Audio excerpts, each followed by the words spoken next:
Also a sub that day, Andy Carr from Kilcar, now in New York, but represented by his brother Princess.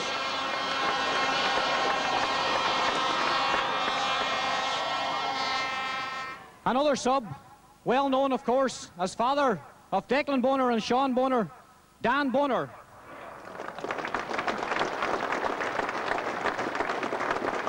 And another sub in Croke Park from the Four Masters Club in Donegal Town, Jack McMullen.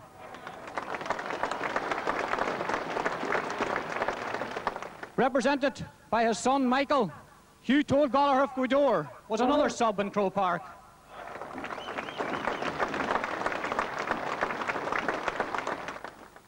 One other player who would have been in Croke Park, but for circumstances, was Dermot Moriarty of Ballyshannon, top scorer in the Lagan Cup campaign, but out after dislocating his shoulder, I should say, in the Lagan Cup final.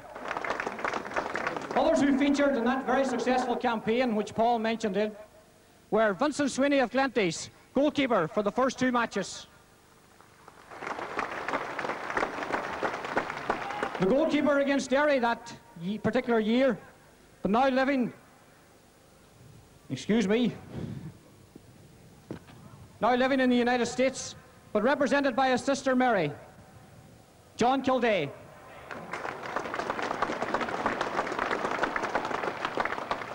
Paddy Neil Gallagher from Dunlow was a sub during that campaign, and he is represented by his sister Breach.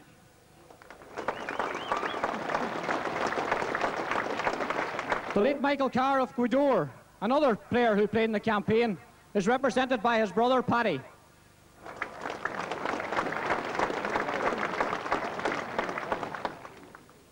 Danny McGill of Ardra also played in the 1952 campaign. Brother of Paddy, we're delighted to welcome him here today.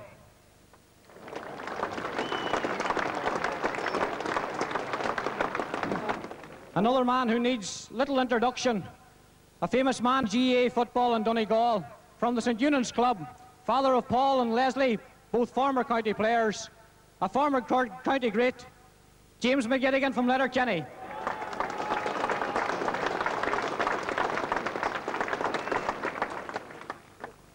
And also here, Phil Bonner of Glenties, who played during the 1952 campaign as well.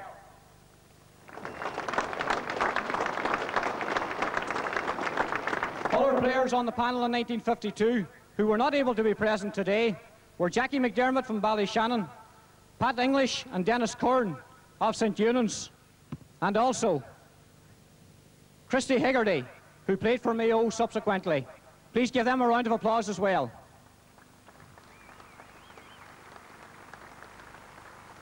So there you have them, the team, the first senior team to represent Donegal and Croke Park, the 1952 Lagan Cup winners, and the side who played in the National League semi-final. Show them your appreciation. As they move there, as I say, we go back to the present here, and the big one here today, Kilcar against Killybegs, the great rivals from the southwest there. And with me here is John Joe O'Shea, a man who was manager and trainer of the first Killybegs team there. That was in '88. Well, John Joe, how do you see this one going just before we, just a quick off-the-cuff one, and then we'll look at it? Quick off the cuff, I would be going for the Killybegs victory, but naturally I'd be a little bit biased in that direction. But I would have to say there's a big task facing Kilcar, unlike '88. You know, they're up against it here, but then so were Killybegs up against it in '88 and came up trumps on the day. So anything can happen. Be a county final day, Michael. Right, well, the thing about it, of course, is there's an awful lot of experience on display here today. I mean, looking at both teams here, yeah, you take Dennis Carber there, fullback, he's been on that. You would take the county teams, county players. You have John Cunningham there, you have John Ban, you have Barry McGowan. Yeah, and then on the Kilcar team, you have the McHughes, you have Mark McShane and that there. All the ingredients of a very, very close encounter now. Maybe a lot closer than people think, John Joe. A lot closer. 4 months ago, if it was said it was going to be a Killybegs Kilcar final, then most pundits were naturally 100% would have backed Killybegs. But county finals tend to be a different case in point, and the odds are certainly shortened. Even at the moment, you know, people that a week ago were saying, you know, it would be a comfortable run for Killybegs are beginning now to think otherwise. And all we need to do is go back over the finals over the last 10 years. and indeed that would be true in most counties, and you find out that they are tight battles, not great footballing spectacles, and 3 or 4 points in it either way at the end. Maybe you find a situation that a team will open up in the last 10 minutes or so, and maybe, but you know, people are expecting Killybegs to walk with it, but I wouldn't go along with that, you know.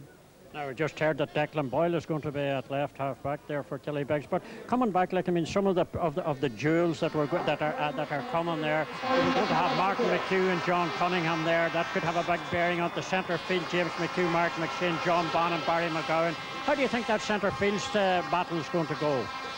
Well, I've been in record as late as yesterday. You know, I would be surprised if Kilcar would play in midfield of James McHugh and Mark McShane.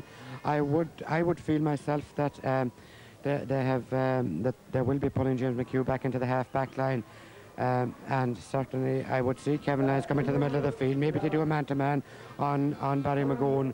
Midfield obviously will be vital. You know, Killybegs will get a consistent performance from John Geller and Barry McGowan, but Kilcar are going to be looking for a big one from whatever plane they're into the middle of the field, or no matter how they try to crowd the middle, they're going to be looking for a big turn out of it, and they will certainly need 50% out of it, and that's going to be a tall order against Barry McGowan and John Gallagher, because I would feel even Killybegs would possibly, with the forward line they have, would survive even on a lower percentage. So Kilcar are going to be looking for a big return from the middle of the field.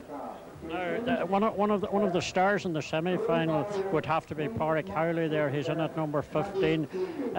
If he's given the proper supply of the ball, showed that he can be a lethal finisher. But would you see danger in that corner? Oh, big danger from a Killybegs point of view. You know, Pádraig Howley is a scoring forward, and I listened to Martin McHugh chatting during the week. You know, it's something that Kilcar, and I suppose every club team in the county, maybe county teams for that matter, would suffer from the lack of scoring forwards. Pádraig Howley's record speaks for himself, his record in championship games to date. He is a scoring forward. He is going to take an awful lot of watching, and there's no better player than Martin McHugh to get a forward like that into the game. And, you know, Francis Murray, if we're going according to the programme, will have his hands full here. But a lot will depend on the service from out the field as to how Pádraig Howley is going to do. Now, the Kilcar half-back line, Declan McShane, Trista Gillespie, Kevin Lyons, and your half-forward line there, how do you see that one going? Because in modern football, half-forwards, half-backs are nearly the deciding factor in most games, because they are the people who provide the supply. Yes, well, man for man, I suppose it would be difficult to find an advantage either way, but the thing about the modern day game is that it doesn't come down to man-to-man. Killybegs have Mark Boyle, Conor White, who can play in any position in the forward line. Positions won't mean a whole pile.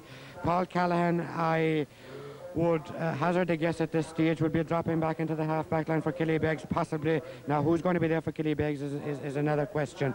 Trista Gillespie I would rate highly for Kilcar. He is flanked by a newcomer, Declan McShane, who is not going to be going into the game under any illusions as to what Kevin Lyons. I'd be surprised if Kevin Lyons there. As I say, I would expect James McHugh back in there. Man for man, in answer to your question, there's little between them, but the ability to play in positions other than selected is going to be a big factor. Killybegs would have an advantage there. Now, Dennis Carberry is inclined to play the old type of full-back thing where he doesn't move all that much out of the square. He kind of lords it in there. And how do you see the battle between himself and James Carr? Dennis Carberry is playing great football this summer, and he's in the traditional mould of a full-back. Wouldn't be the fastest player in the world, but his fielding ability and his really of the game this year has been second to none. As I said, speed wouldn't be his biggest asset, but I mean, I've seen him in championship games in the recent past, and he's beating men out to the ball through experience and anticipation that he would have picked up over the years, and he's compensating there for his lack of speed.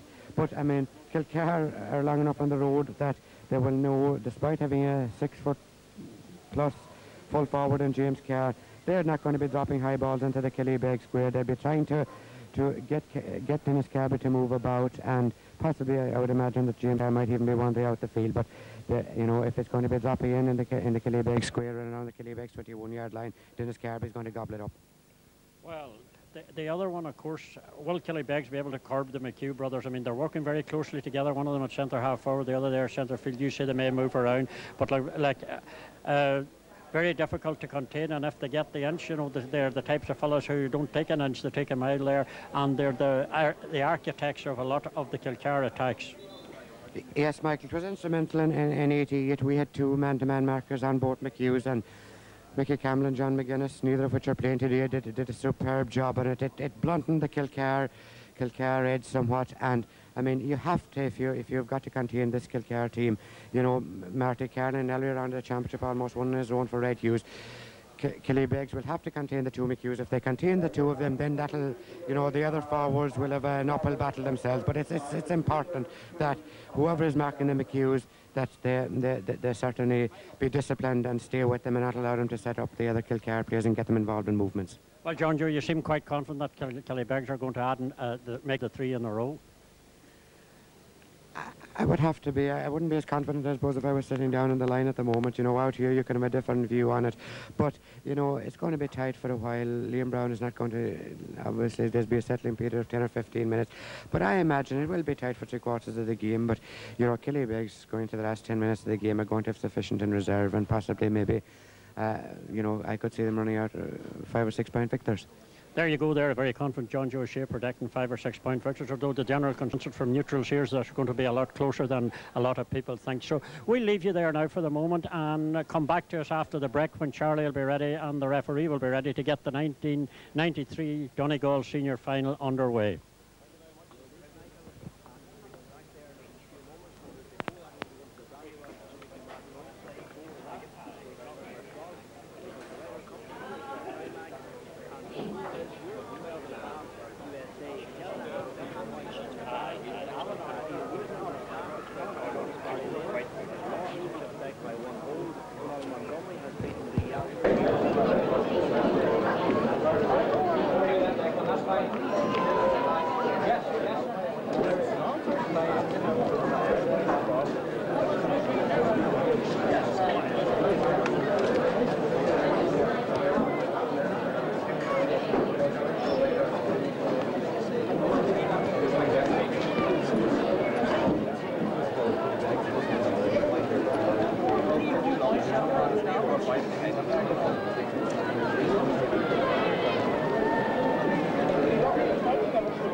And James McHugh and Mark McShane, the captain. Part of the parade led by the Donegal Highland band.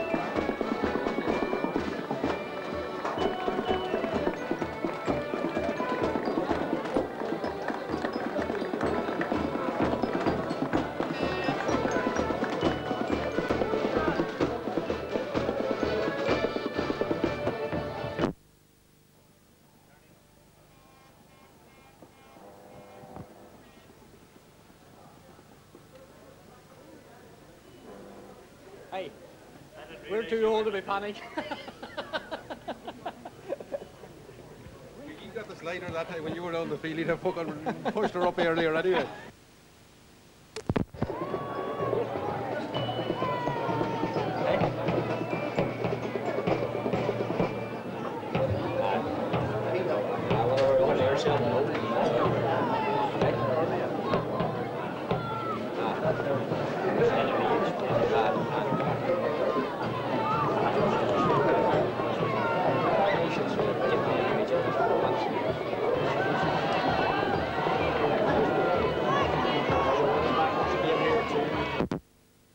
The teams have taken the field. There's some dramatic team news from the Killybegs camp, of course. Deciding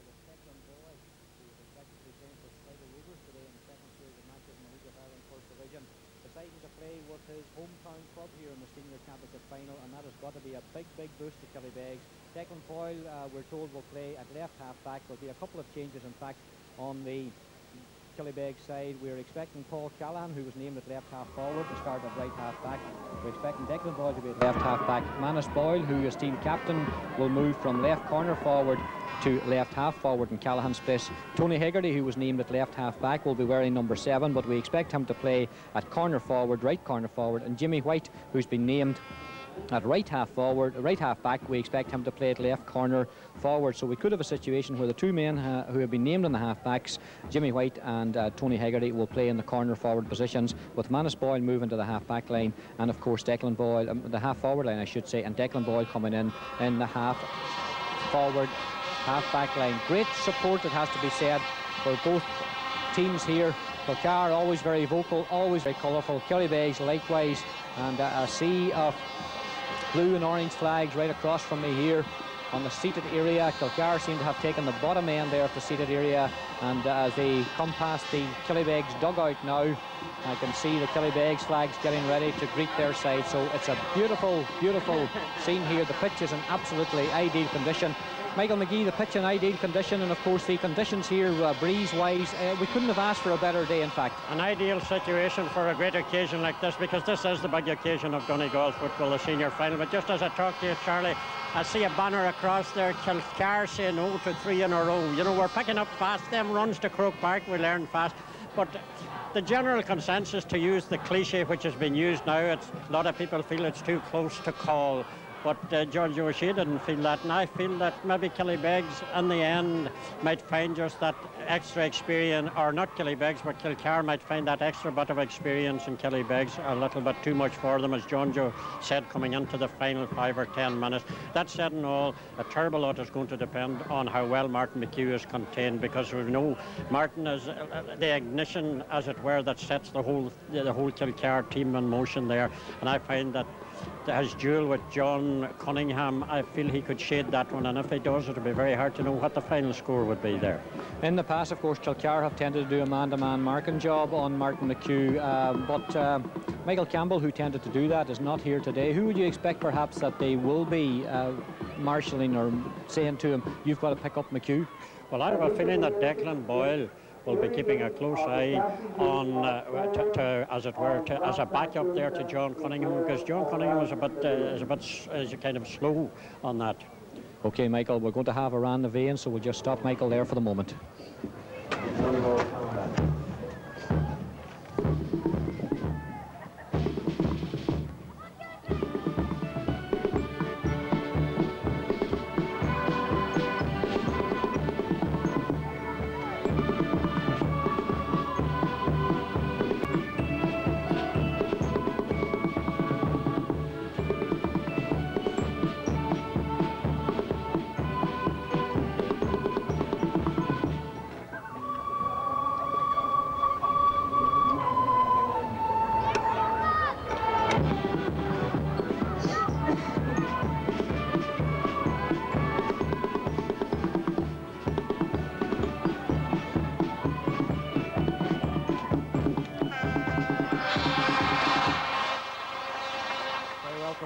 By the young band from Donegal Town around the vein. The scene is set. The band will take a moment or two to leave the pitch. Roger McShane, who was named at right corner forward, has moved to centre half forward, and Martin McHugh, who we were just talking about, has gone into right corner forward. Young Peter McGinley will have the job of Markham initially anyway, and Michael Carr and Declan McShane, who were named at cornerback and halfback respectively, have also switched position. Michael Carr, tremendous, of course, former inter-county star at centre halfback and in the wing halfback positions, a super footballer. He's come into the Kilcar team. He's marking Manus Boyle, who indeed will start at left half forward. Christy Gillespie and James Carr have also exchanged positions, so there's changes all over the place here.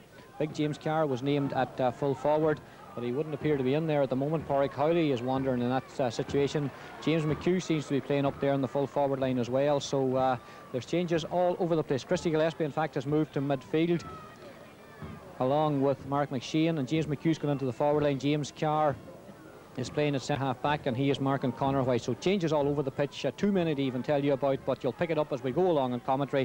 The 1993 Donegal Senior Championship final is about to get underway. Referee Liam Brown from the Four Masters Club, refereeing his first senior final, waiting for the band to exit the pitch, and in a moment or two the game will be on, and the game is on. The senior county final. John Van Gallagher knocks it down to Barry McGowan, knocks it forward to John Van again. John Van inside the Kilcar half, gives it into Conor White. Strong challenge there by James Carr, and a foul by James Carr, and Conor White will take the free himself from the 45-metre line. So changes all over the pitch. Big James Carr, who scored a couple of goals in the campaign already, has been moved back to centre half back, and James McHugh and Martin McHugh are both playing in the full forward line, it would appear, or perhaps James McHugh is going to be given something of a roving role. At the moment he's in the forward line. This is Conor White. Conor White takes it. Strong looking shot from Conor White, and a super score there from Conor White. Cleared the crossbar by about 15 yards, that one. That was a super free, not a moment's hesitation. So early in the game, 40 seconds gone, and Conor White gives Killybegs the lead. Killybegs trying to make it 3 in a row. This, of course, is their 4th appearance in the final. Unsuccessful 3 years ago, but over the last 2 years they have been the team that has taken the championship. But I have to say, perhaps we haven't seen the best of them in a senior championship match here in Ballybofey, because they tend to really splutter in and out of games. Roger McShane is on the move. In fact, it's Mark McShane on the move, bursting through the team captain. Tackled there by Barry McGowan. The referee says play on. He gives the ball out again. It comes out there to Martin McHugh on the 21-metre line, being shadowed there by Paul Callaghan. Gives the ball out, looking for Christy Gillespie, playing at midfield. He knocks it out to Pádraig Fowley. Pádraig Fowley knocks it inside to Michael Malloy. Michael Malloy out along the sideline. A lot of hand passes. The ball swept across there, and from the acute angle, that's a tremendous score there by David Cannon. And certainly Kilcar took a long time about thinking about shooting there, but when they finally did, it was most effective, because from the most narrow and acute of angles, David Cannon, their right half forward, right-footed shot, high shot it was. The umpires watched closely, and the signal was that it went over the crossbar. So it was less than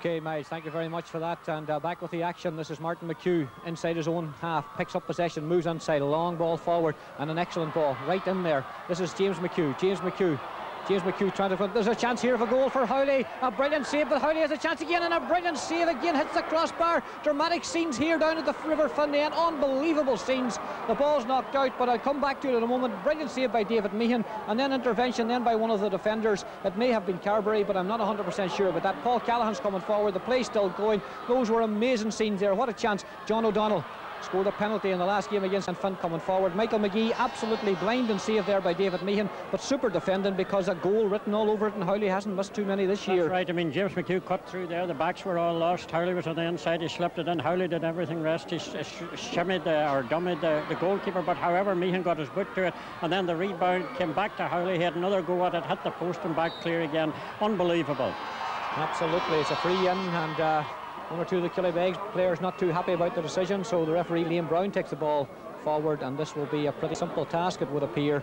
And it's Pádraig Fowley, the man who's made such a dramatic entrance to the senior championship here in Donegal this year. He's really been Kilcar's star forward, a strongly built player, and a very, very strong player. Tom Cormack tells me he scored 2 goals and 16 points in the campaign so far, so that'll give you some indication of what he's contributed.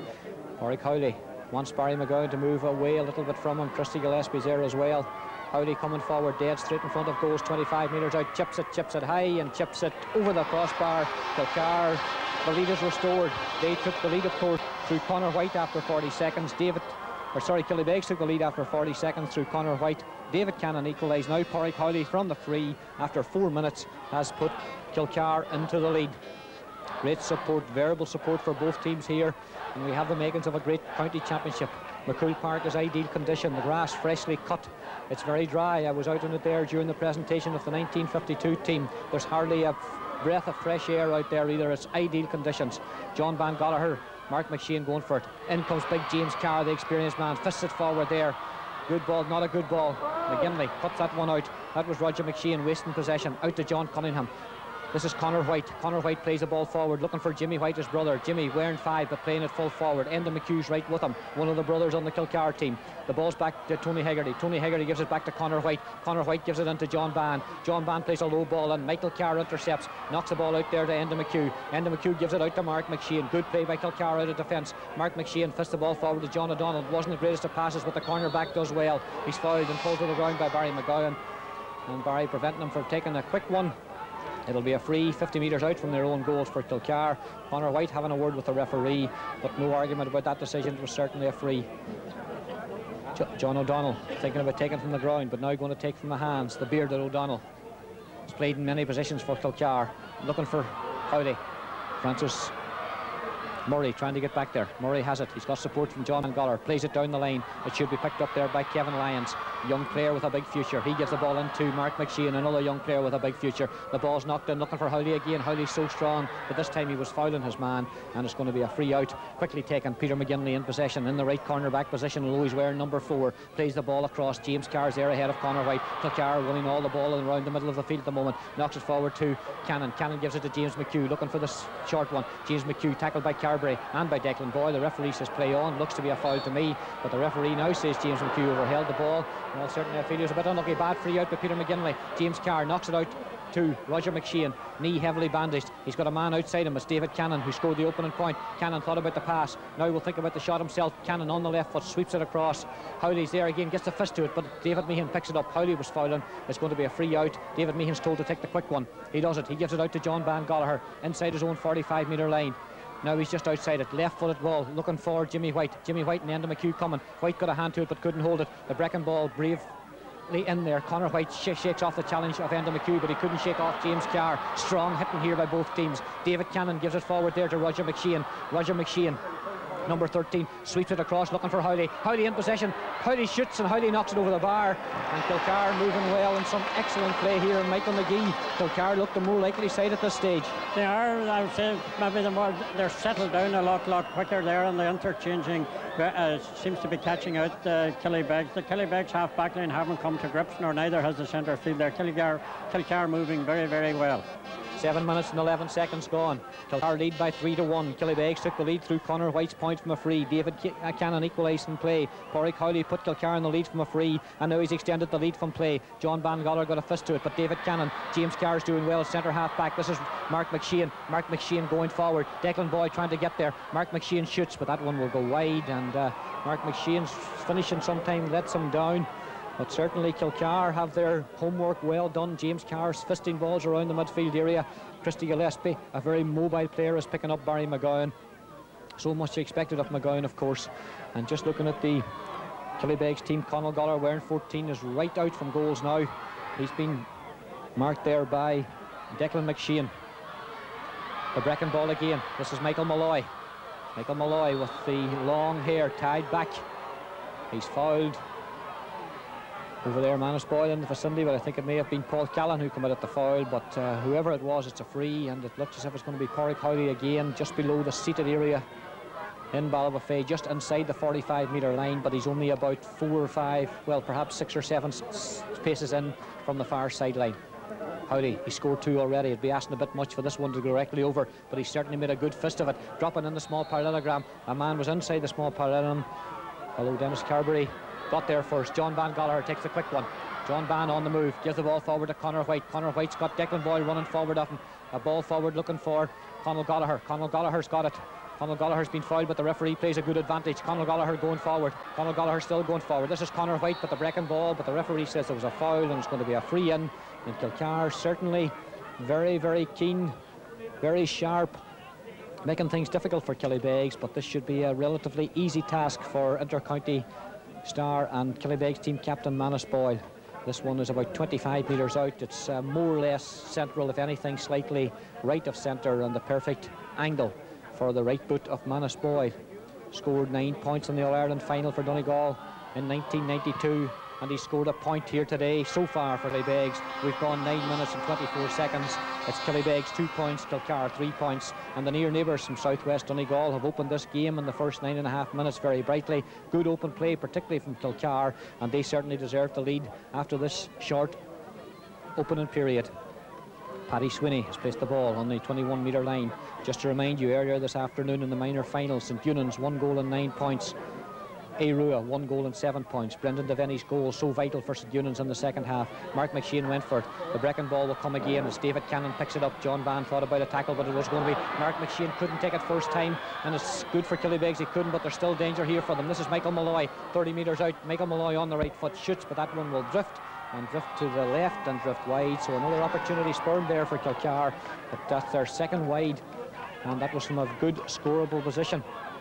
So David Meehan, already very much in evidence in this game, producing a wonder save after just 3 minutes from Porrick Howley, after Howley had been put through by a weaving run by James McHugh. Howley dead straight in for goals. The initial shot was blocked, he got the rebound, but then brilliant defending by Carberry to deny him. John Ban Gallagher fields the ball brilliantly. John Ban forces his way away. He's been tackled by Roger McShane, strong in possession. He gives the ball into John Cunningham. He drills the ball forward looking for Conal Gallagher. Conal Gallagher playing it left corner forward, has it. He's sweeping around. David Cannon's getting back to tackle him. Good tackle by David Cannon. John O'Donnell gives the ball out to Michael Carr. Michael Carr's tackled by 2 or 3, but a lovely ball with the outside of his left foot out to Roger McShane. Roger McShane tackled from behind by Declan Doyle. The referee said it was a foul, and it's going to be a free to Kilcar, just 6 or 7 metres inside the Killybegs half. Martin McHugh wanted to take it. Christy Gillespie goes wide looking for a short one, but McHugh sees him. Gillespie there, so Killybegs slow to pick up the man. This is Christy Gillespie. He step inside the left foot. He gives it inside to Mark McShane. Mark McShane looking to go forward. Left foot of Mark McShane, ballooning it high. Carberry and Howley going for it. A lot of pushing going on. The referee says it's 6 of one, half a dozen of the other. Now he decides that Carberry was fouled. He gives it out to Peter McGinley. Peter McGinley outside his own 45-metre line. He's going to be tackled by Roger McShane. Steps inside McShane. Lovely play by Peter McGinley, the former minor. He gives it to Manus Boyle. First time we've seen him with the ball in his hands. Manus Boyle stepping inside his marker. Michael Carr coming across, but now he's on the ground. He's tackled by Kevin Lyons. He has to get rid of the ball. He loses it. Christy Gillespie, good tackling there by Kilcar. Big James Carr's inside his own 45-metre line. Sweeps the ball out. Mark McShane's finding oceans of space. John Van Gallagher's not getting close enough to him. Declan Boyle trying to close him down. Good tackle by Boyle. Carr. McShane knocks the ball into David Cannon. David Cannon knocks the ball into Christy Gillespie. Just inside the Killybegs half, sweeps the ball across, looking for Howley again, but it's knocked out of his way by Carberry. Carberry down to John Cunningham. Forward now to John Van Gallagher. He's seen plenty of the ball in this opening 11 minutes. Knocks the ball over to Peter McGinley. He's seen plenty of it as well. On to Conor White. He opened the scoring today, Conor White, with a lovely free. He's on the ground. Players losing their footing at the moment. Tackled and fouled by James Carr. The referee's right beside them. Conor White looking for the quick one, but the marking's very tight at the back, and he decides to leave it, and it's going to be a free to Killybegs, and this one just inside his own half. John Van Gallagher placing it. John Cunningham thinking about taking it as well, but no, he's going to leave it to John Van. Chips the ball forward to Conor White, running into the space well. James Carr slow to get there. He's on the 45-metre line, but he's just in below the seated area. Knocks the ball forward there to Tony Higgard. He couldn't take it. Mark Boyle almost in the action there as well. We haven't seen too much of him so far. 1 or 2 boots flying about. Mark Boyle down to pick that one up. Kilcar claimed was on the ground. This is Manus Boyle. Manus Boyle with the right foot. That's a brilliant shot and a brilliant score from Manus Boyle. Not a moment's hesitation from the Killybegs captain, and he knocked that ball over the bar from 26-27 metres out from the end line, but certainly just about 15 metres in from the sideline. So a fine score there from Manus Boyle, and the sides are level. Kilcar 3 points in the form of points from David Cannon, 2 from Porrick Howley, 1 of those from a free. Killybegs scores have come 1 from Conor White, 1 from Manus Boyle from a free, and Manus Boyle from play just now, and we've gone 13.5 minutes into the first half. Paddy Swinney takes the kick out again.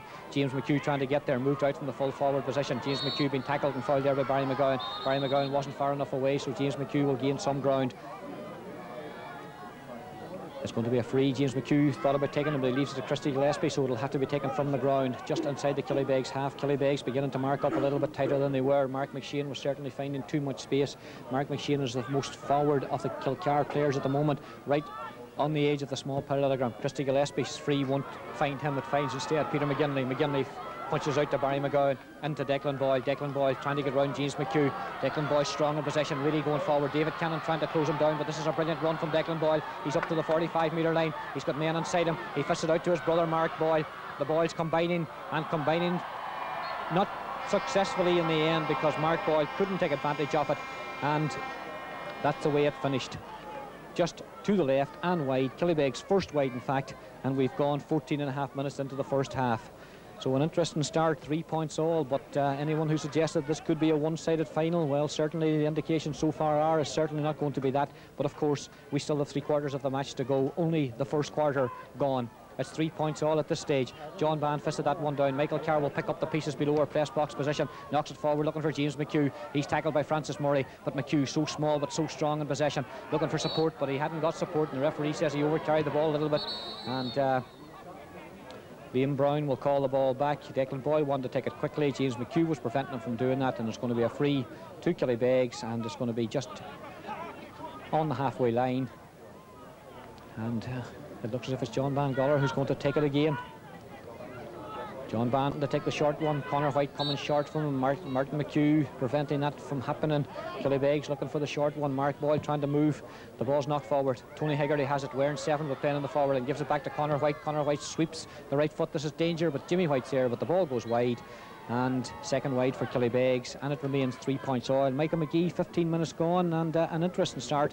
Killybegs beginning perhaps just to settle into their game better than they had in the first 10 minutes. They are indeed, and their backs seem to have tightened up tremendously there. It's interesting to note that even at this stage now, like, the half back line has come up, taken up the half forward, the Kilcar half forward line with them there, and it means that long balls have to be played in to the McHughes in there, but the Killybegs backs have that situation under control at the moment. Okay. One of the things maybe that would help Kilcar if Mark McShane would release the ball a bit quicker there, because he's inclined to go on these solo runs, and a quick ball would do more damage. Martin McHugh in possession, sweeps the left foot, but that one will drift wide. That followed just a bit of interplay out and around the midfield. The third wide for Kilcar, and it remains Kilcar 3 points, Killybegs 3 points. Some anxious faces away over on the far side on the Killybegs bench there. They obviously aren't just 100% happy with the way things are going. Seamus Gallagher, the Kilcar team manager, out adding his weight as well, and both sets of benches just a little bit active at the moment. I could see Barry Cunningham missing this game through suspension over there, of course. John Van Goller wasn't able to get it. This is Michael Malloy. Michael Malloy getting the breaking ball, fists the ball out, looking for James McHugh, but it's intercepted there by Francis Murray. Francis Murray's fouled, although to me he seemed to have touched the ball on the ground, but the referee says no, and he sweeps the ball out to Conor White. Conor White gives it into Declan Boyle. Not the greatest of passes. Boyle having to work hard to actually get the ball under control, but sweeps the ball in with the outside of his right foot. Beautiful play there from Jimmy White. Flick the ball inside, and now Killybegs have spare men. This is Manus Boyle. Manus Boyle looking for a sighting of goal, and that's a super point from Manus Boyle. Excellent play there by the inter-county star and Killybegs team captain for the day. A lovely flick to the side there by Jimmy White, and Manus Boyle taking full advantage. Score coming in from the FA Intermediate Cup match in Castle Park, a final score: 1 Crown Hearts 1, Letterkenny Rovers 1. So they'll be back for a replay next Sunday in Lakeview Park. Miles will have news, of course, of the Ryder Cup golf, which was really boiling up to an exciting finish. Europe in with a couple of victories, the United States in with a couple. We'll have news of that at half-time here in the senior inter-county match, and of course we'll be back with Martin Holmes at the Brandywell as well. Paul Callahan in position, drive forward. Paul Callahan, strong challenge there by John O'Donnell, but Callahan withstood it very well. Callahan sweeps the ball in, but that one's going to go wide as well, so another wide for Killybegs. Their third wide, in fact, of the game. So they're level on the score, they're level on the wides as well. It's 3 points all, and it's 3 wides all also, and we've gone 18 minutes, so a low scoring game. The marking is very, very tight. It's difficult to find space, although the 1 goal chance so far in the game came in the 3rd minute, and Pádraig Howley, usually so deadly in front of goals. Well, we'll give credit really to David Meehan, because it was a super save that prevented Howley from scoring that goal. Harry Sweeney coming again from the edge of the small parallelogram. A good kick, but it'll drop inside his own half. Big James Carr got both hands to it, but couldn't hold it. Barry McGowan got both hands to it on the ground, but couldn't hold it. Now he's got possession. He's been tackled by Martin McHugh. The inter-county stars in close confrontation. Good tackle by McHugh, and the referee says that Barry McGowan slid into the tackle. Christy Gillespie thought about the quick one. He gives it out to Michael Malloy, standing parallel to him. Michael Malloy fists it forward there to Kevin Lyons. Kevin Lyons working his way down. Tony Higgerty trying to get back to close him down. Kevin Lyons gives the ball to Martin McHugh, close to the sideline. We've often seen him at this, moving swiftly forward, steps inside McGinley. He's got players inside him. He gives it to Howley. Howley's on the ground, gives it back to Roger McShane. Roger McShane shot. The attempted block there by John Van Goller. It wasn't required because the shot screwed off the outside of his right foot, and the ball went wide. So that's the way it stays. 3 points all, and Kilcar 4 wides, Killybegs 3 wide so far in this game. Killybegs 4-3, of course. Excuse me, Michael, correct me on the scoreline. 4-3, of course. Manus Boyd's point putting Killybegs in the lead again after 17 minutes there. So 4 points all, in fact, it is. James Carr got both hands to this one. The breaking ball's picked up by David Cannon into James McHugh. James McHugh working his way across the pitch, worming his way through again. James McHugh so fast, so little space in front of him, but he's still going. This is a brilliant run by James McHugh, and he's still going. He's got support outside him, but he loses possession. He seemed to be fouled, and the referee agreed with that, although some of the Killybegs players don't. But certainly from where I am, and we're a fair distance away from it, it looked as if James was held off retrieving that ball by a arm of the Killybegs player. So Pádraig Howley, an opportunity for him to score his 3rd point, Kilcar's 4th, and to bring the sides back level once again. This free is on the 14-metre line. It's about 10, maybe 12 yards to the left of the goal post. So good angle for the right-footed Pádraig Howley, and he chips it over the bar, and the sides are level again. Kilcar 4 points, 3 of those from Pádraig Howley, and the other score from David Cannon. Killybegs 4 points, 3 of those from Manus Boyle, and the other, the opening score of the game after 40 seconds, from Conor White.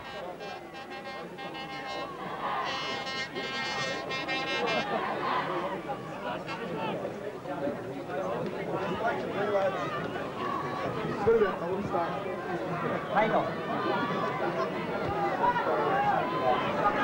12.5 each.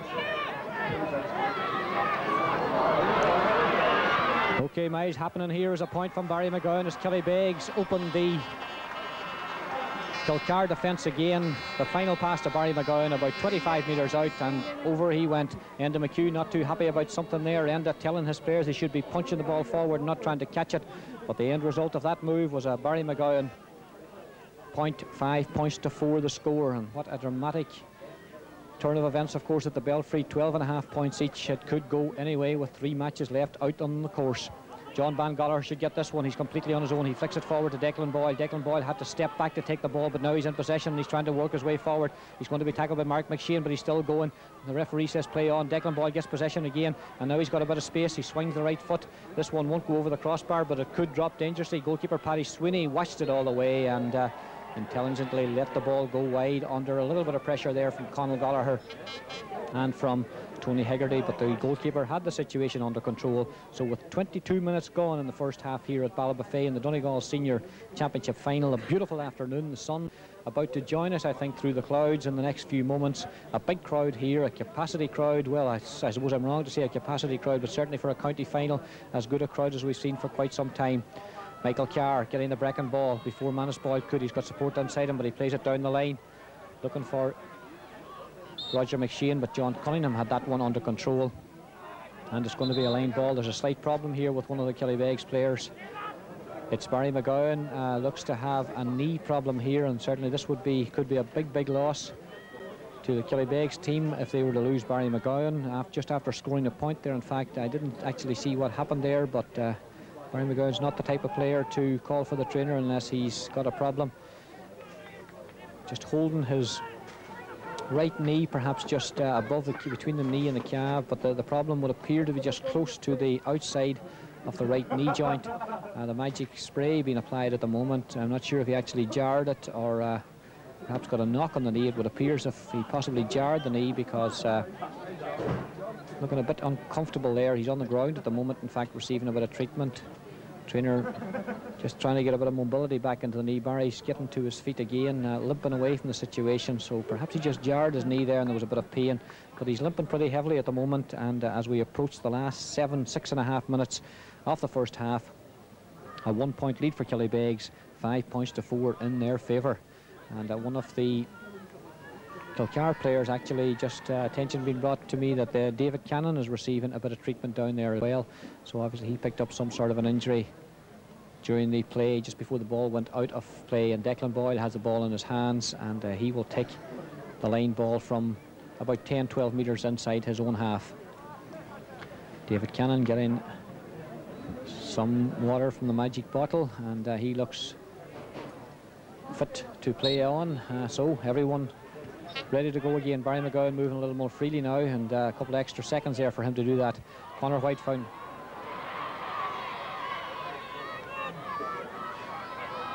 This is David Cannon in possession, knocks the ball forward, looking for Pádraig Howley. In fact, it's Roger McShane. Roger McShane.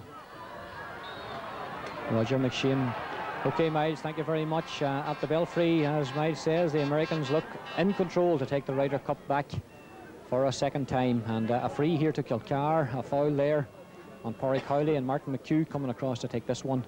This one is 21 metres out. It's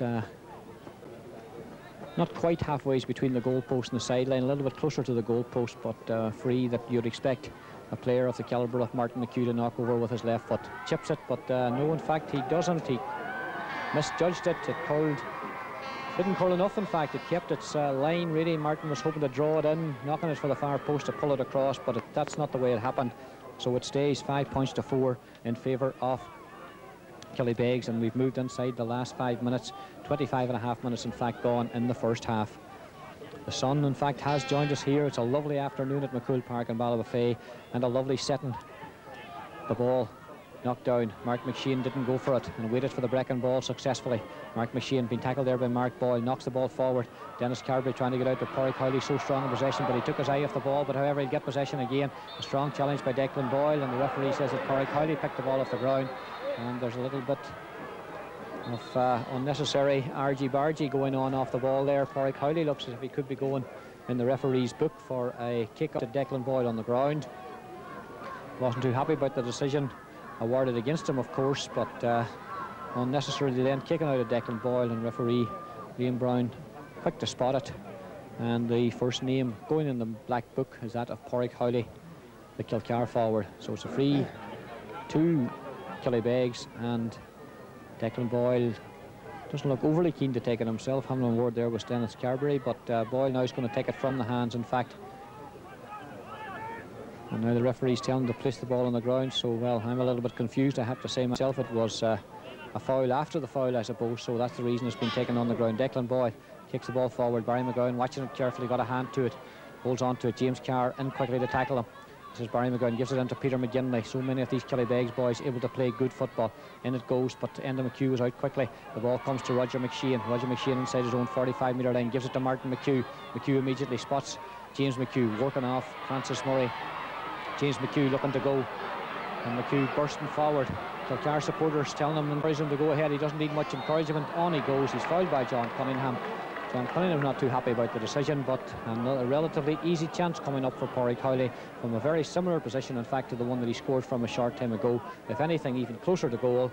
And this should be a relatively simple task for Pádraig Howley to equalise as we move into the last 2.5 minutes of the first half here. There will be a little bit of injury. It's Kilcar 4, Killybegs 5. Make that Kilcar 5, Killybegs 5. So an evenly matched first half, and the scores stay even. And Kilcar certainly putting it up to the county champions. Killybegs in the past have failed to really produce the goods here in county finals, but they've always worked hard enough and come through in the end in tough games, and they're certainly getting another tough test here today in their quest to make it 3 in a row. David Meehan, how important will that save of his be, I wonder, at the end of this match? Takes the kick out, it's a good one. Inside the Kilcar half, Barry Cunningham watching it, fists it on, but it's going to be, there's 2 Kilcar men there. Mark McShane's the man who gets it. He's got support outside him from Kevin Lyons. Gives it out to Lyons. Lyons gives it into McShane again. Not a great pass, but McShane grabs it. Martin McHugh working off him. McHugh knocks the ball forward there, looking for Roger McShane. Roger McShane gives it to Mark McShane. Mark McShane, he's got James McHugh out. A good tackle there, but it comes as far as Martin McHugh. Martin McHugh been tackled by Peter McGinley, and the referee blows him up for over carrying the ball. McHugh's not too happy about the decision there, and well, I have to say I felt it a little bit harsh. McHugh certainly didn't appear to take that many steps, having a word with the referee, but the play goes on. This is Manus Boyle. Manus Boyle been tackled, tried to hook him, did Mark McShane, but Boyle works it away from him. He's got a man inside him, Conor White. Conor White had to take it on his knees. He gets a tackle there from Kevin Lyons. A foul, and Kilcar about to get their second player in the book for that tackle from behind by Kevin Lyons, and the referee Liam Brown put in his name in the book as well. Michael McGee, it's an interesting game. I thought Killybegs were coming back into it, but when they do, Kilcar seem to lift their game again. Both sides, I suppose, guilty of not taking their chances. Well, I would say their thing from a Kilcar point of view are these electrifying bursts of James McHugh from the centre, and it would appear that back line, when their run at in the manner that James can run at haven't any great answers to it there, because on the 2 occasions that we had them there, they got 2 very good frees and 2 points from them. On the other hand, you have the same problem here with that Kilcar half-back line haven't come to right terms there with the free-flowing Killybegs forwards when they come in there to them. But that said and all, very entertaining and very tight game. Manus Boyle comes up and knocks the free over the crossbar, so Killybegs lead is restored by Manus Boyle. That's his 4th point. I just have that checked, but Manus Boyle's 4th point, 2 from play and 2 from frees. So out of the 6 points scored, the Killybegs team captain Manus Boyle has got 4 of them, and on the other side Pádraig Howley's got 4 out of 5, both playing with number 15 on their back, although Manus Boyle is playing at left half forward and in fact just moved into centre half forward a moment or 2 ago, but he's back out to the wing now. The kick out, John Ban, up he goes and reaches for, I know he's very much in Brian McAnuff's thoughts, is John Ban Gallagher for a midfield position on the Donegal team during the National Leagues, played in 1 or 2 pre-season friendlies so far. The ball's knocked into Peter McGinley. Peter McGinley sweeps the right foot dangerously, and there's a chance here, but someone's inside the square. Conal Gallagher it was, but the referee says that he was inside the square. Enda McHugh not too happy about the marking there of Declan McShane, but well, the cornerback was right there. He couldn't have done very much more. And it'll be a kick out to Paddy Swinney. We've moved 44 seconds inside injury time at the end of the first half, and of course when we go back to the studio, Mays will have the dramatic news from the Belfry, where it looks as if the United States are were about to retain the Ryder Cup. The kick out, Mark McShane and John Ban going for it. Could they be partnering themselves at midfield in Donegal's campaign? Barry McGowan gives it forward to Mark Boyle. Mark Boyle takes the shot, but just as he did earlier on, Mark Boyle sweeping that one wide. Barry McGowan not too happy, having a quick word with the youngster there, but that's a couple of very scoreable chances that Mark Boyle has knocked wide, and the wide total at the moment is Killybegs 5, Kilcar 5. The points total is Killybegs 6, Kilcar 5, and we moved 1.5 minutes into injury time. Referee Liam Brown has looked at his watch. We've had a couple of stoppages. James Carr fielded that ball very well. He was fouled. He gives it forward to the fast running Mark McShane. McShane certainly had a very good first half. Declan Boyle trying to close him down. McShane sweeps off the challenge. Going forward, McShane. He's got Martin McHugh. There's a chance here for Martin McHugh. Will he take the goal? Oh, brilliant save again from David Meehan. David Meehan diving to his left. McHugh went for the free, but the referee has blown up now, and now there's an incident off the ball between David Meehan and one of the Killybegs players. Meehan wasn't too happy about the challenge there after the ball was released, but a very foolish bit of play there from David Meehan, and he's going to find himself in a bit of trouble because he certainly launched some sort of attack on the Kilcar player there. I'm not 100%. I think it's Mark McShane actually who might have followed that ball in. Martin McHugh went for the goal, drove low on into the left corner, but David Meehan covered it all the way. But actually David Meehan was fouled after he released the ball, but he took his own revenge on the Kilcar player, who I think is Mark McShane, and the goalkeeper could find himself in a bit of trouble. Liam Brown having a word there with both his umpires, and now he's going to call the Killybegs goalkeeper, and this could be dramatic as we've moved almost 3 minutes into injury time at the end of the first half. Killybegs players looking very concerned about this. They feel perhaps that their goalkeeper could find himself on the sideline down to 14 men, and that would be a dramatic. Martin McHugh's gone in there to have a word with Liam Brown, shaking the hand of David Meehan. Perhaps a message there for the referee not to send him off, but the booking will suffice. And another reaction of the Kilcar spectators there, not too happy about that decision by the referee. David Meehan certainly very perhaps lucky to find himself staying on the pitch there. So we've moved over 3 minutes into injury time, and play will resume with a kick out from the edge of the small parallelogram.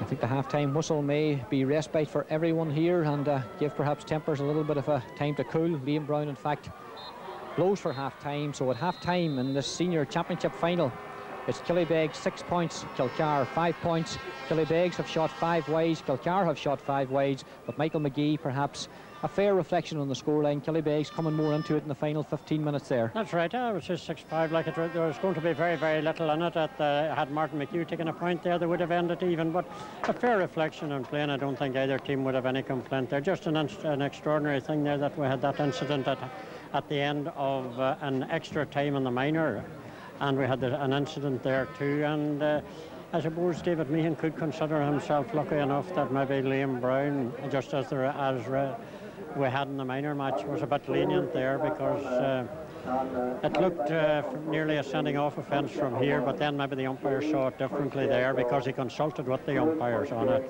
Okay, we'll take a break there. You'll be back to us for the second half, and of course Miles will update you on the dramatic news from the Belfry and the rest of the sports news, and we'll get an update from Martin Holmes at the Brandywell after this break.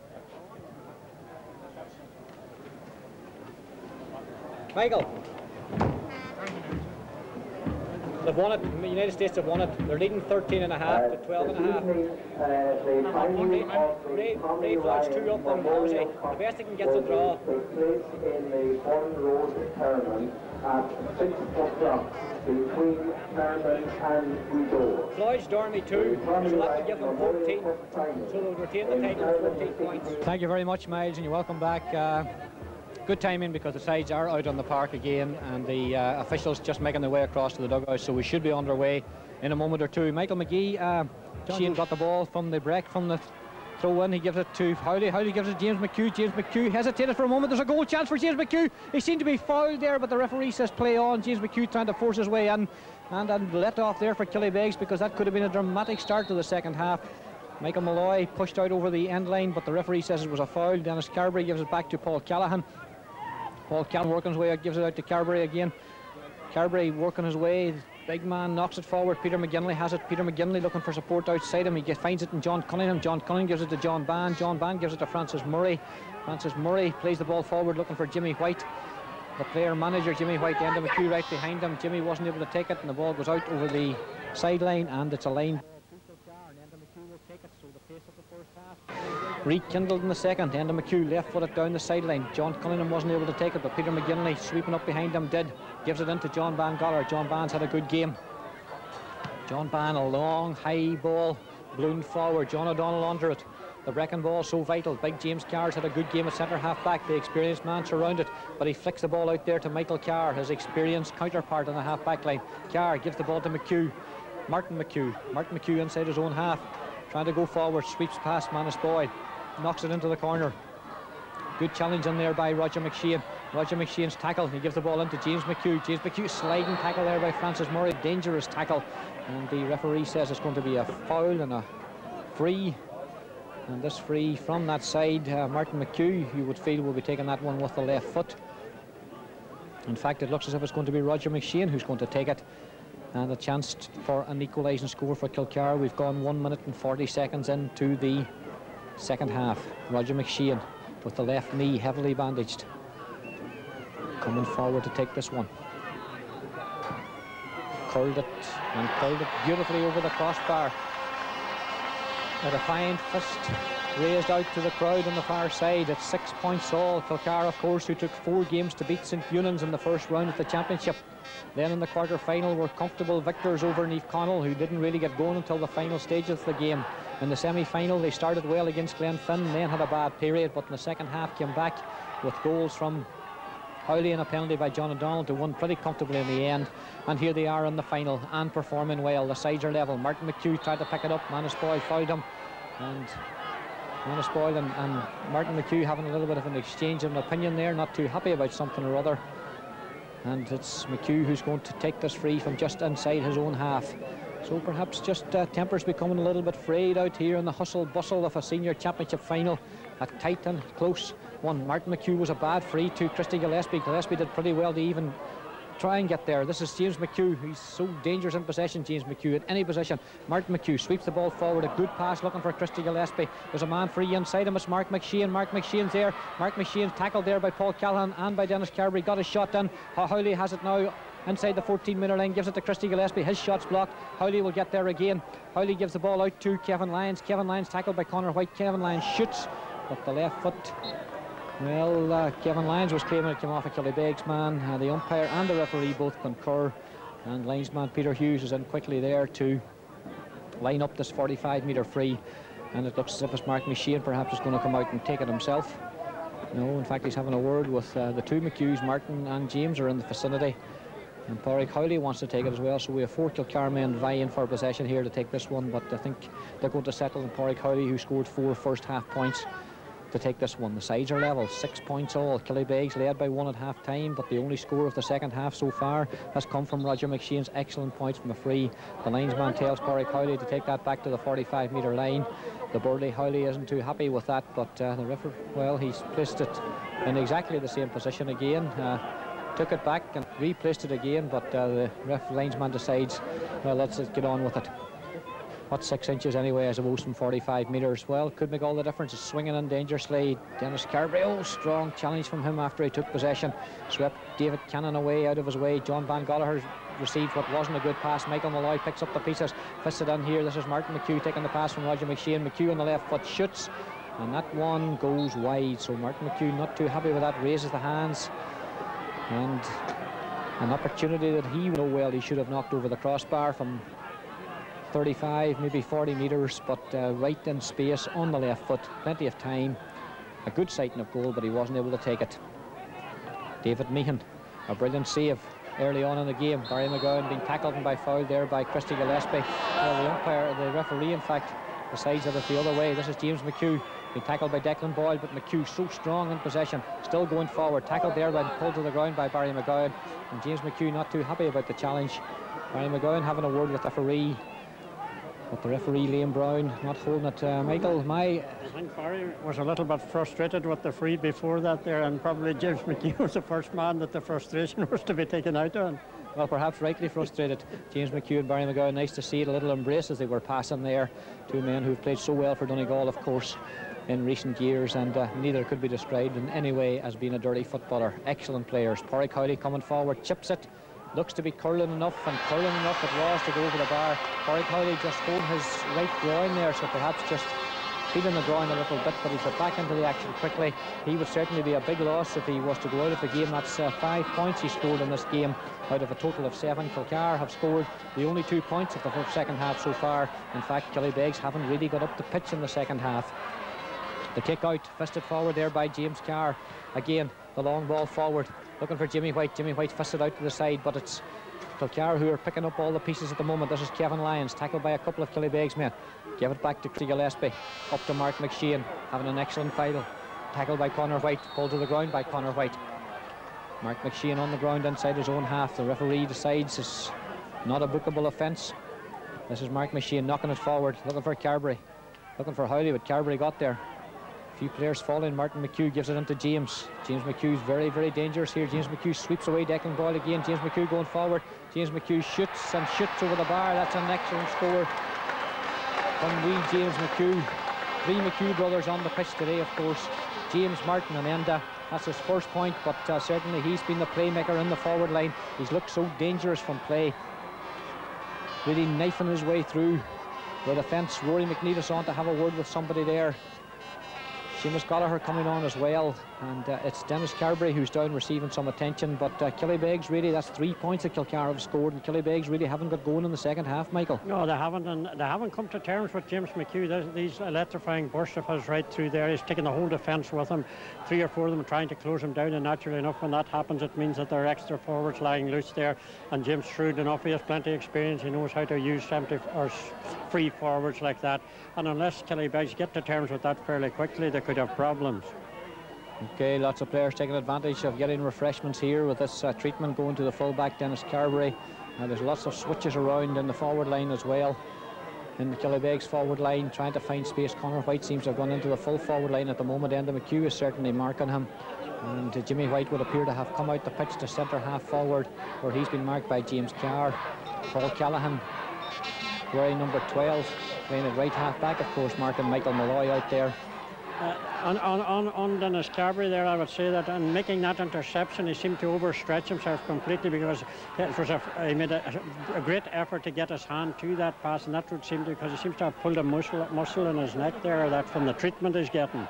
Yeah, well, Carberry certainly a big strong lad, but it's his left arm or shoulder around that area that seems to be the problem, or elbow perhaps, and he would be a big loss to Killybegs should he have to go off. He'd only go off if it's completely necessary, I'm sure. Michael Malloy got a hand to it, but he wasn't able to hold it. John Van Gallagher gets a heavy challenge there from James Carr, and it's going to be a free into Killybegs. And Kilcar certainly seem to have a lot of players around. John Van plays it into the corner, looking for Conal Gallagher, his brother. Sliding tackle there by The right half back, it was Declan McShane, who's playing at right corner, of course. Liam Brown penalised him for kicking the ball away, so the free will be taken in a little bit. An opportunity for Manus Boyle to get Killybegs' first score of the second half. We've gone exactly 9 minutes as I speak, and all 3 points so far have come from Kilcar. Roger McShane, Pádraig Howley and James McHugh scoring. This is Manus Boyle coming forward from the 21-metre line, sweeps that one and sweeps it over the bar, so a much needed score there for Killybegs after 9 minutes and 12 seconds of the second half, their first score of the second half. And it's now Kilcar 8 points, Killybegs 7 points, all to play for. A closely contested, a hard fought, a very evenly matched Donegal Senior Championship final. Nothing between the sides. Kilcar really coming here as the underdogs, but really putting it up to their neighbours Killybegs, the county champions, trying to make it 3 in a row, but at the moment they're 1 point behind. Manus Boyle has scored 5 of their 7 points, and Pádraig Howley has scored 5 of the 8 points for Kilcar. This is Paddy Sweeney. Sweeney's kick out's a good one. Jimmy White and James Carr going for it. James Carr's got a lot of ball in around the midfield area, had to take a couple of heavy challenges, working his way forward. He's a strong man. Killybegs becoming a little bit frustrated with some of the decisions, but they do well to get on with the play. There's an elbow there from Declan Boyle, but the referee says play on. Mark McShane shooting, but not too successfully, and David Meehan will pick that one up. And Declan Boyle a little bit fortunate to get away with that situation. Certainly went elbow first there into Mark McShane. Didn't affect the Kilcar player, it has to be said, but he couldn't get any accuracy on his subsequent shot. 8 points to 7. Kilcar lead, 10 minutes and 20 seconds gone. The kick out's a bad one. Picked up out there by Roger McShane. Left foot of Roger McShane hits the post, hits the crossbar and goes over the bar, and certainly that was a tremendously interesting moment there. It looked as if it was going to curl wide. It hit the inside of the post, came down and hit the crossbar and went over. And it's not too often you see those situations. Usually when it hits woodwork it comes back into play. But the 2 point lead is restored after 10 minutes and 40 seconds of the second half. Kilcar 9, Killybegs 7.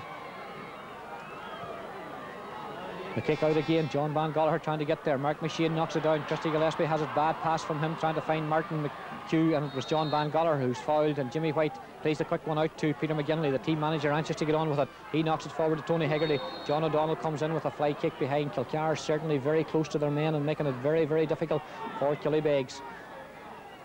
Tony Hegarty wanted to take a quick one, but Conor White says that he would take the free. This one is about 20 metres in from the sideline. It's just inside the 40, it's just on the 45-metre line, in fact, here, and he's kicking towards the River Finn end. Killybegs, a lot of their supporters are grouped behind that end as well. The red and white is very evident behind those goals. Conor White comes, this one won't go over the crossbar, but it'll drop dangerously in. Fist flail for that ball. Paul Callahan's was one of them, but the ball went wide, and it's going to be a kick out to Kilcar, so a moment of danger averted. And really, Michael, Killybegs are going to have to find themselves, because at the moment Kilcar are beginning to dominate. Well, it would appear that Killybegs will have to dig a bit deeper than they're digging at the moment, because Kilcar have that little edge on them, as it were, there. Although I would have to say that on the Kilcar team, that Mark McShane is inclined to overdo it with that ball there, and as I said in the first half, if we would release it just that but sooner, I feel they'd have more scores on the board. James Carr again, one in Bisham. How often have I said that today? Knocks the ball back to McShane. The ball knocked forward, is well fielded there by Francis Murray. Francis Murray anxious to get on with it. Kilcar anxious that he doesn't. Knocks it forward to Jimmy White. Jimmy White's trying to step round Michael Malloy, but now he's got to step the other way. The ball's knocked back to Barry McGowan. Barry McGowan sweeps the ball across to John Cunningham. It wasn't a good pass, but Cunningham took it well. He's got Declan Boyle outside him. Killybegs beginning to move better now. He gives it into Peter McGinley. Peter McGinley sweeps the ball forward there to Tony Hegarty. Tony Hegarty gives it back to McGinley. McGinley shoots over the bar, and that's a good score from Killybegs. That's more like the Killybegs football that we know they can play, and the deficit is reduced to just 1 point again. Good point there from Peter McGinley. And I suppose an interesting point would be, I see him over at the far side with Killybegs tracksuit top and white slacks. Barry Cunningham missing this game through suspension following his sending off against Niamh Columba in the semi-final. What difference would he have made around the midfield area for them today? I won a hypothetical question, but I just wonder. Taking a drink from the water, so he's obviously feeling the effects of the match as much as anyone else. Paddy Sweeney has placed the ball again on the 21-metre line. The winners of this play for Fermanagh County champions, of course, next Sunday in the Ulster Club Championship. John Bann goes up. The hands reach for it. Barry McGowan tried to get there. Michael Malloy's there. A sliding tackle from Barry McGowan. The referee says it's a foul. Michael Malloy knocks it forward to James McHugh. Declan Boyle giving him too much space. McHugh on the move again, but on the ground. Well, Barry McGowan almost got there, but Christy Gillespie has it now. Christy Gillespie's had a good game at midfield. He gives it out to Roger McShane. Roger McShane thought about the shot, but he's well tackled there by John Cunningham and by Declan Boyle. But the strong McShane coming in, sweeps the left foot again, and that's a super score again from Roger McShane. Certainly making his presence felt in the second half. We didn't see too much of him in the first half, it has to be said.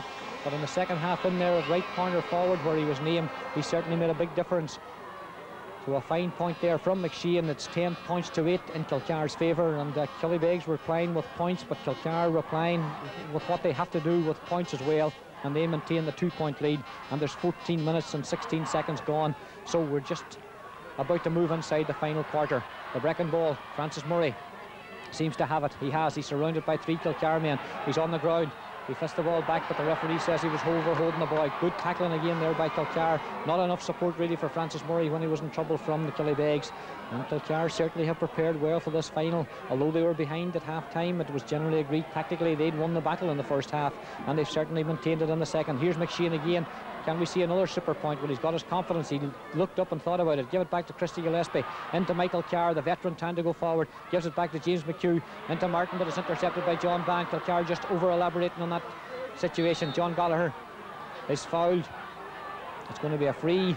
James McHugh preventing him from taking it quickly. Manus Boyle takes it, the rolling ball, but the referee says play on. John Cunningham gives it forward again to Declan Boyle. Declan Boyle a little bit slow to react. He's got Mark Boyle inside him. He's got Mark McShane coming to tackle him. Declan Boyle's on the ground. He needs support behind him. It comes in the form of Jimmy White, but Mark McShane got his boot to that one. Manus Boyle coming to retrieve the situation. He's just on the halfway line. He gives it into John Cunningham. John Cunningham's got Jimmy White outside him. Jimmy, the player manager, looking for space inside. He fists the ball in low, looking for Conor White, his brother. Conor White was fouled there by Enda McHugh, and it's going to be a free in. And Manus Boyle, the Killybegs team captain, anxious to take it and anxious to get on with the game. And you will remember, of course, in 1988 it was an injury time goal by Jimmy White which saw Killybegs through. Jimmy White has possession. He shoots. Is that one going to curl enough? It hits the post and comes back into the hands of Michael Malloy.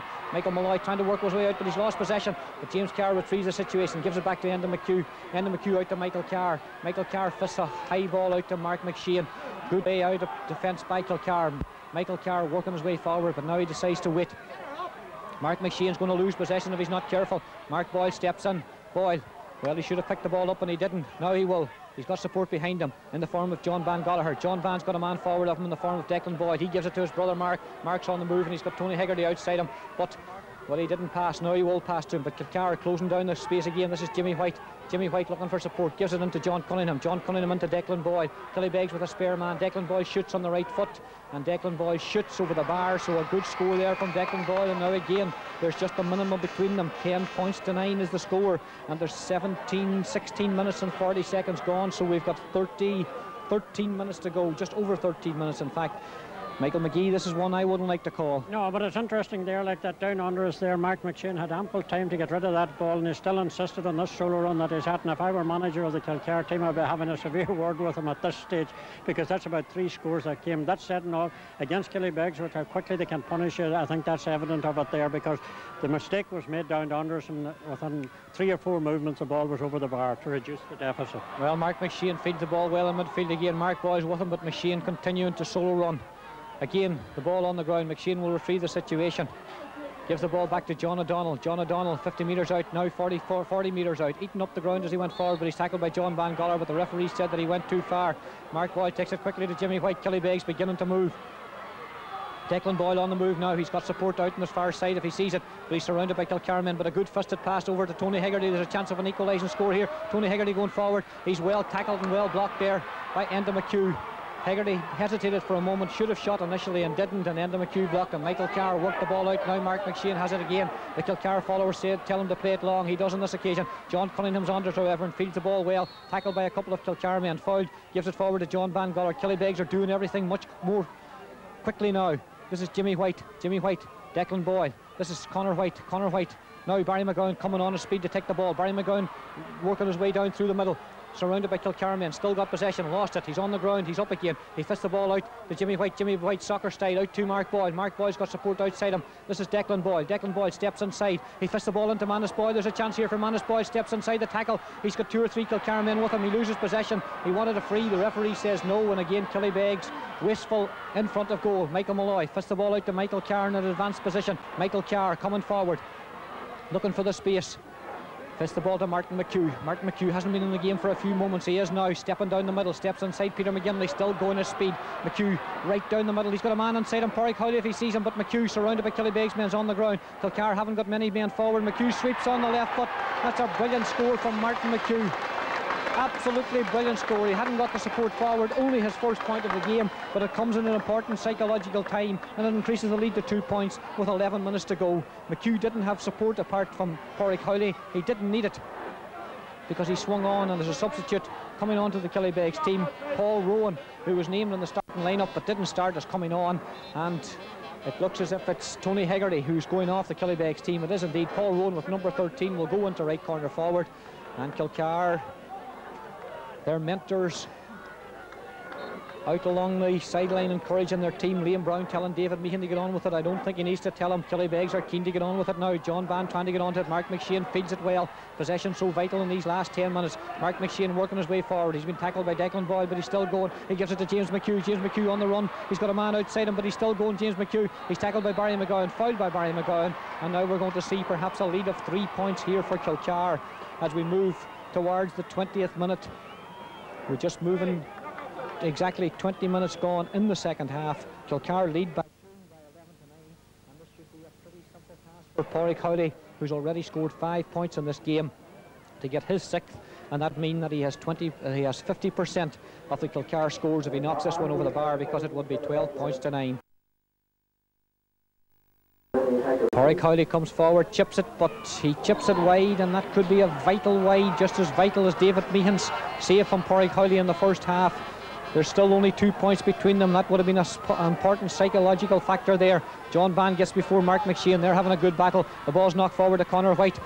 Enda McHugh was right with him. Conor White knocks it forward. John Cunningham's onto it, but he couldn't take it, but his strength will take him past Kevin Lyons and knocks it brilliantly in there to Mark Boyle. Conal Gallagher's on the run, but Porrick Howley's gone back all the way. Mark Boyle still going. Mark Boyle in possession, gives the ball to Conal Gallagher. Conal Gallagher shoots, and Conal Gallagher shoots wide, and an opportunity again spurned for Killybegs. That in fact is 6 wides for Killybegs, first in the second half.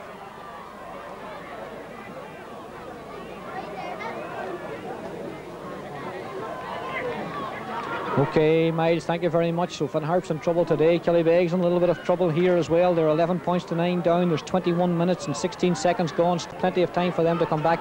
Kevin Lyons, the Kilcar wing half-backs, in a little spot of trouble at the moment.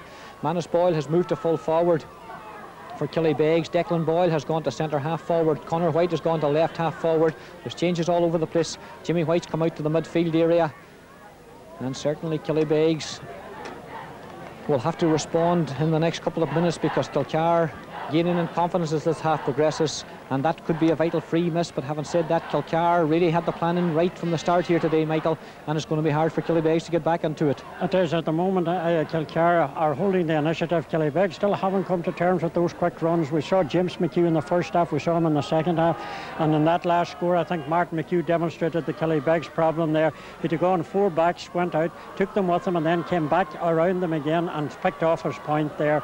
And that's that if Kilcar can get the ball up to Martin McHugh, to James McHugh around the centre of the field and get running at that back line, there's no doubt but they'll add to that 2-point lead.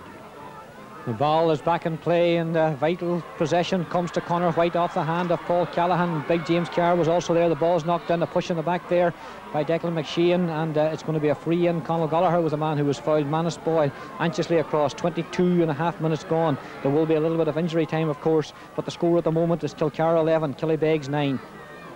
This free is about 30 metres out. It's in a pretty central position, just right of centre, in fact, as the goalkeeper looks at it. So ideal for Manus Boyle. Quickly onto it, chips it, looks to be good, and there's just the minimum between them again. Manus Boyle scored his 6th point of the game. Killybegs 10th point of the game, so they've only had 4 other scores, in fact, so depending quite a lot on Manus Boyle today, as they often do, of course. It's 11-10, and we've gone exactly 23 minutes into the second half. 7 minutes of normal time to go, but of course there will be injury time as well. Paddy Swinney, a long run out from the goalkeeper, stepping right the way back, coming forward now. takes it with the right foot. It's a good one into the Killybegs half. John Van watching it, but the breaking ball comes to Martin McHugh. Peter McGinley's with him. Francis Murray made a tackle as well. Knocks it down into the corner looking for James McHugh. Declan Boyle trying to close him down. He's back in defence at the moment again. James McHugh, what a fantastic games he's had. Coming in, gives it to Martin again. Martin on the right foot, gives it out to McShane. Roger McShane shoots, and Roger, who scored a couple of excellent points in the second half, couldn't take that one, and that one went wide.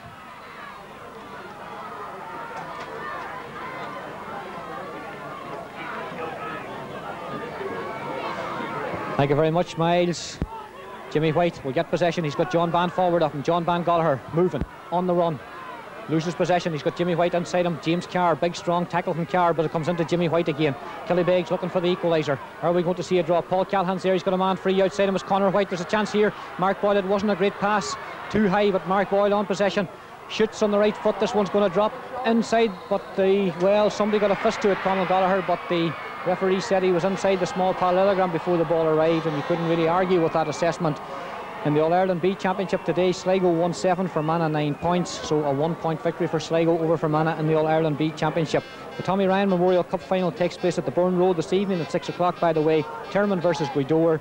And in Division 1 last night, Neath Columba 1-9, Dunlow 1-9. Neely Byrne is coming on to the Killybegs team. The experienced man is replacing Declan McShane. Neely Byrne, who served Kilcar so well over the years, back in at cornerback, so himself and Michael Carr, well, you couldn't ask for a more experienced pair in that full back line. Michael Carr's gone back to full back to Mark Manus Boyle.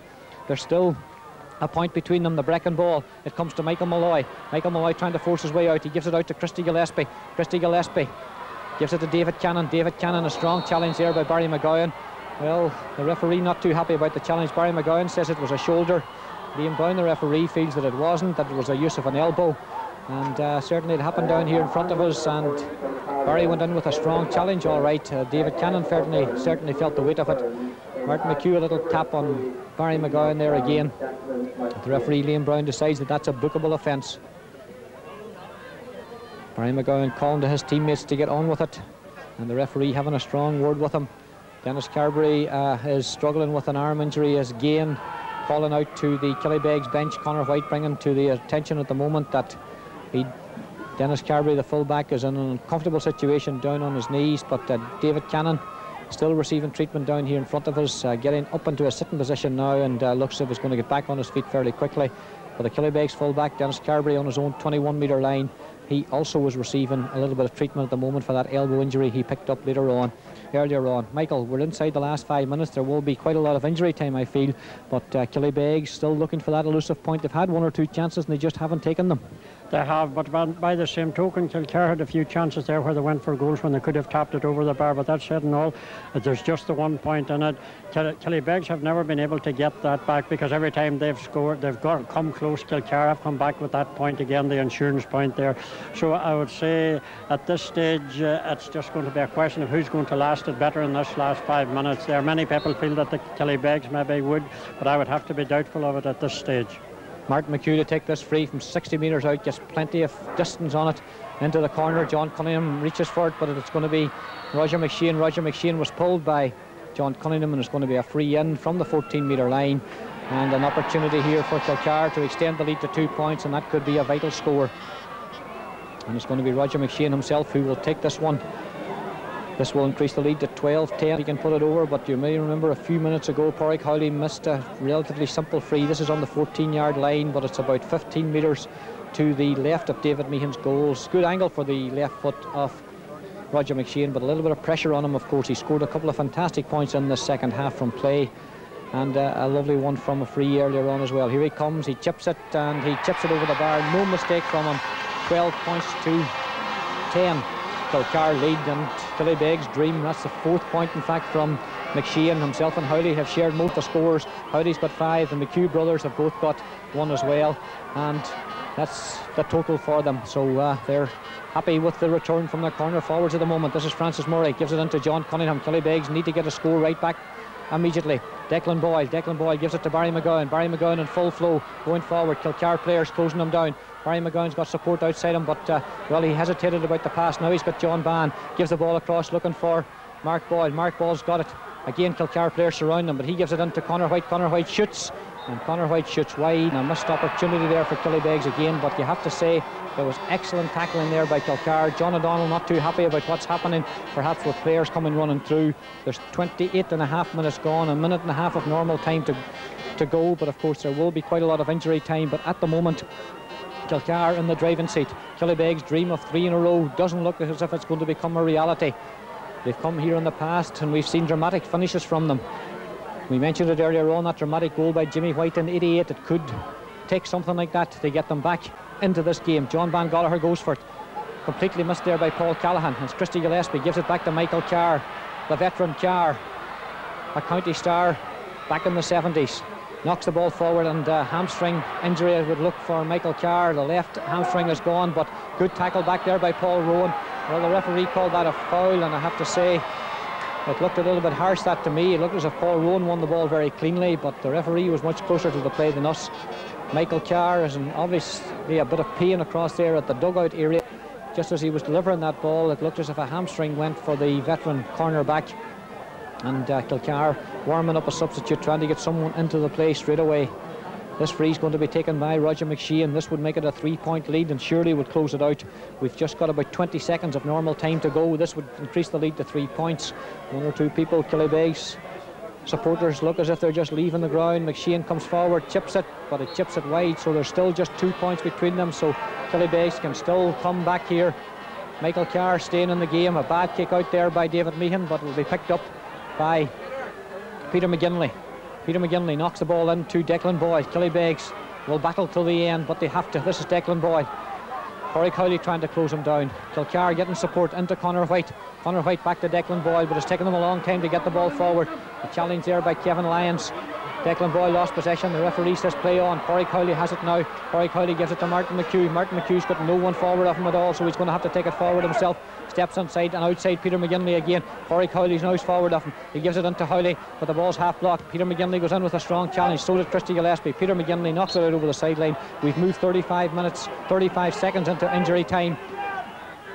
So it looks as if Kilcar are going to take a title.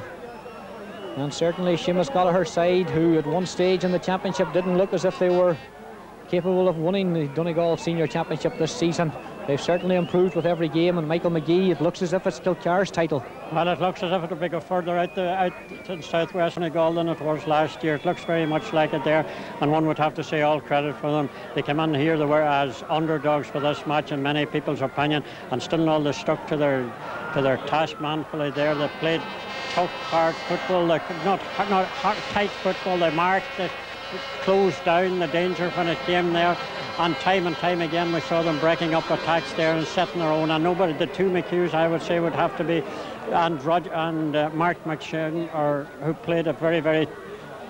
Just leave it with you a minute, Charlie. Okay, Michael, because the ball back in play. Howley found Christy Gillespie after the short kick from the sideline by Martin McHugh, but that shot went wide.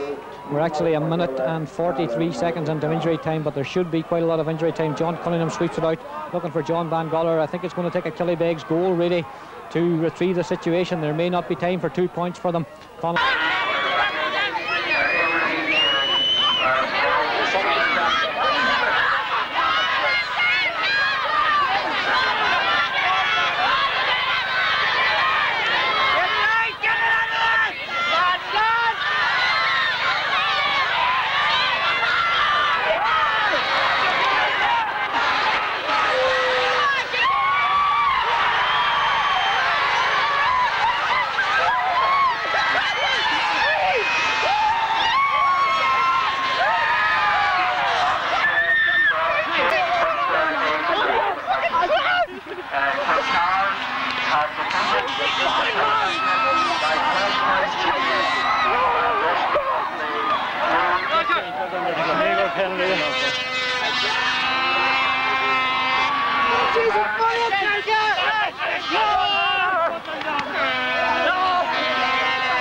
Kilcar have won the championship in 1993, and there's great scenes of jubilation here by the Kilcar men. Absolutely brilliant scenes of jubilation.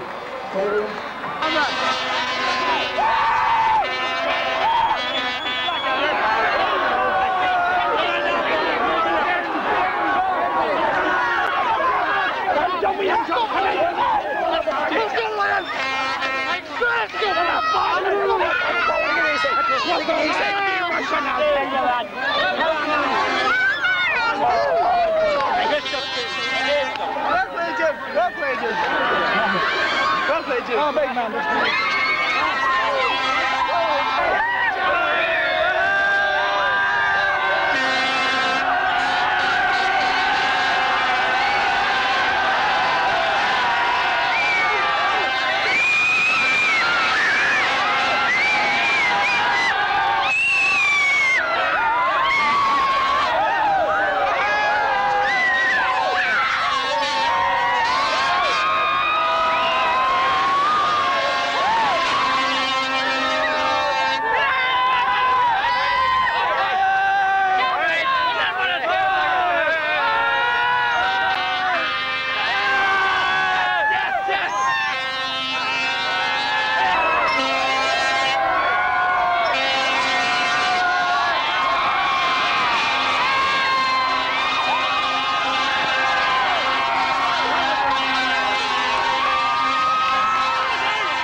Ladies and gentlemen, first of all, I want to congratulate both teams on an excellent game of football, very sporting game the whole way through, and indeed one of the best finals we've had for a number of years.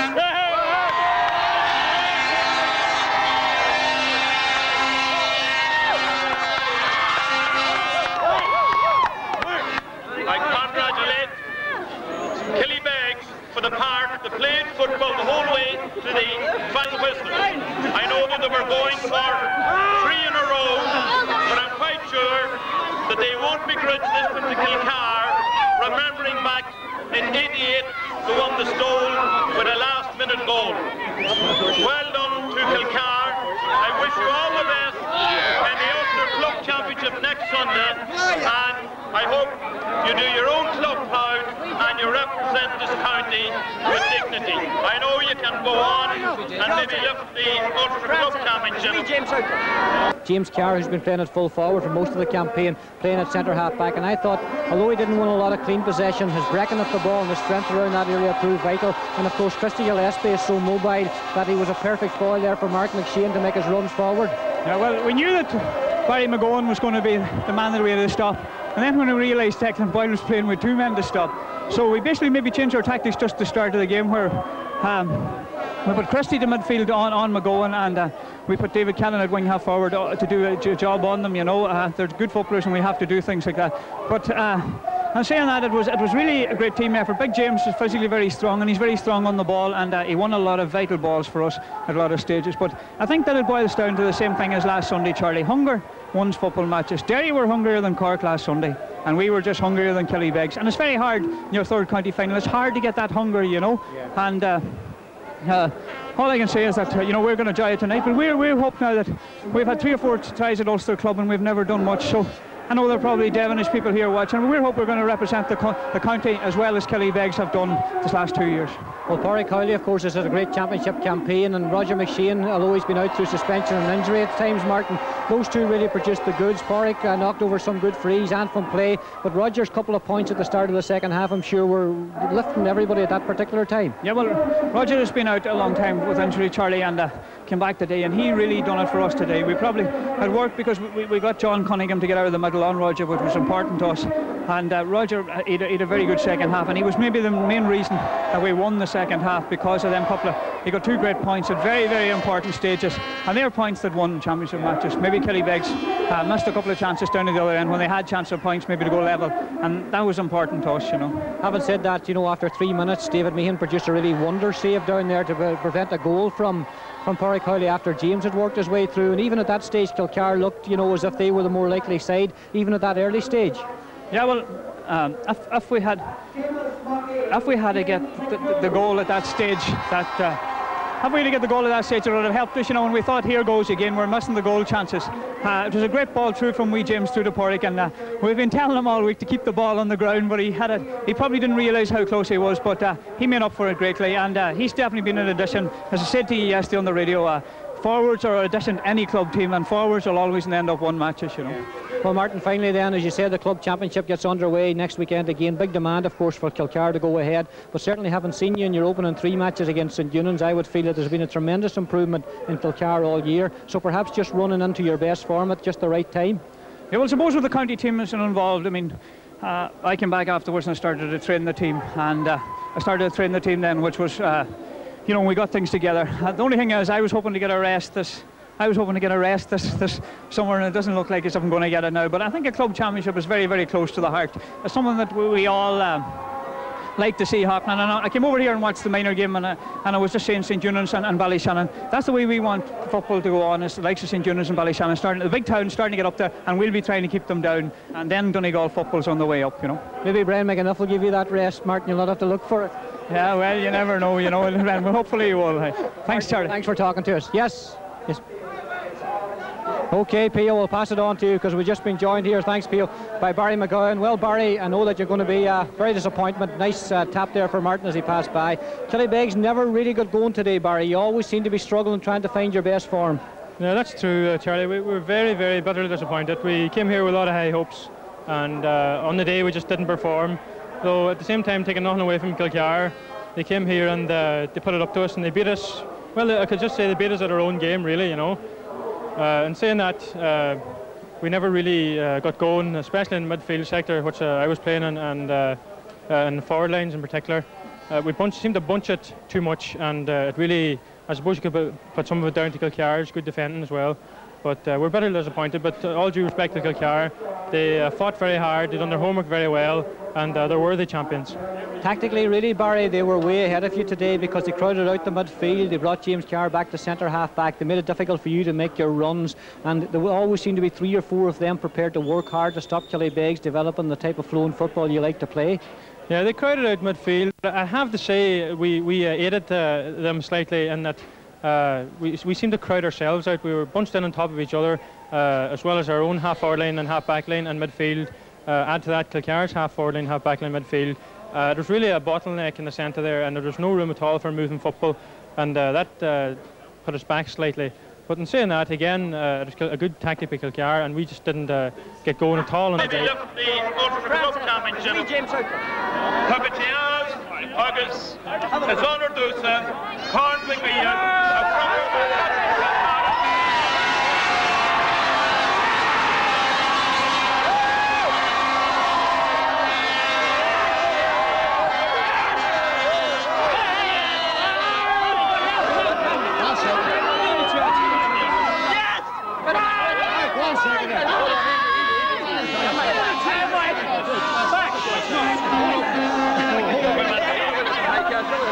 Well done, Mark. Kevin!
All the players out there.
Up Kilcar.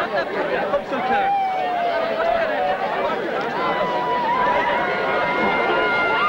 Say, come on, Kilcar.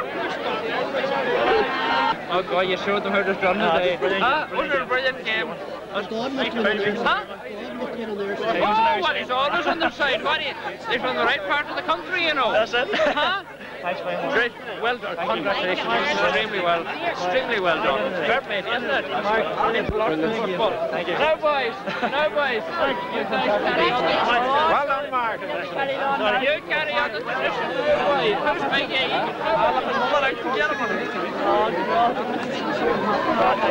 Oh, plump. That is a one of the century.